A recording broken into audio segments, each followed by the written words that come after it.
ಏನು ಚರ್ಚೆ ಮಾಡಿದ್ರಿ? ಇವತ್ತು ನಾವು ನಮ್ಮ ಪಕ್ಷದ ಅಧ್ಯಕ್ಷರನ್ನು ಭೇಟಿ ಮಾಡ್ತಕ್ಕಂಥದ್ದು ಅವರು ಗೌರವ ಕೊಡ್ತಕ್ಕಂಥ ಸಂಪ್ರದಾಯ. ಜೊತೆಗೆ ನಮ್ಮ ಪಕ್ಷದ ಅಧ್ಯಕ್ಷರು ಇವತ್ತು ಅಹಿಂದ ನಾಯಕರು, ಸನ್ಮಾನ್ಯ ಹರಿಪ್ರಸಾದ್ ಅವರು ಅಹಿಂದ ನಾಯಕರು. ಅವ್ರು ಕರೆದಾಗ ಬರಬೇಕಾದ ಕರ್ತವ್ಯ ನಮ್ಮದು. ಯಾಕಂದರೆ ಪಕ್ಷಕ್ಕೆ ನಾವು ಗೌರವ ಕೊಡ್ತೇವೆ. ಅದೇ ವಿಶೇಷವಾಗಿ ಹರಿಪ್ರಸಾದ್ ಸ್ಥಾನಕ್ಕೆ ಗೌರವ ಕೊಡ್ತೇವೆ.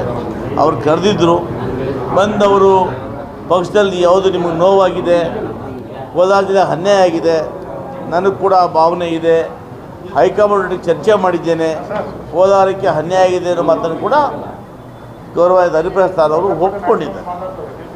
ಮುಂದಿನ ದಿನಗಳಲ್ಲಿ ಒಳ್ಳೆಯದಾಗುತ್ತೆ ಅನ್ನೋ ಭರವಸೆ ಕೊಟ್ಟಿದ್ದಾರೆ. ಅದನ್ನು ನಾವು ಕೂಡ ಕೆಲವು ವಿಚಾರಗಳನ್ನ ಮಾತಾಡಿದ್ದೀವಿ. ಅದನ್ನು ನಾನು ಪ್ರೆಸ್ ಮುಂದೆ ಹೇಳಲಿಕ್ಕೆ ಆಗೋದಿಲ್ಲ. ಇನ್ನು ನಮಗೆ ಸಮಯ ಇದೆ, ನಾವು ಯಾವುದಕ್ಕೂ ದುಡುಕೋದಿಲ್ಲ, ಕಾದು ನೋಡ್ತೀವಿ.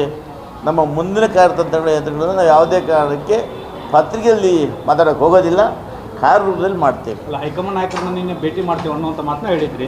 ಅಧ್ಯಕ್ಷರು ಕರೆದು ಮಾತನಾಡಿದ್ದಾರೆ. ನಿಮ್ಮ ಸಂದೇಶವನ್ನು ಅವರೇ ತಲುಪಿಸ್ತಾರೆ, ನೀವು ಹೈಕಮಾಂಡ್ ನಾಯಕರನ್ನ ಭೇಟಿ ಮಾಡ್ತೀರಾ? ಸದ್ಯಕ್ಕೆ ನಾನು ಅಧ್ಯಕ್ಷರು ಕರೆದಾಗ ಗೌರವ ಬಂದು ಅಧ್ಯಕ್ಷರಿಗೆ ಏನು ಹೇಳಬೇಕು ಎಲ್ಲವನ್ನು ಹೇಳಿದ್ದೇನೆ.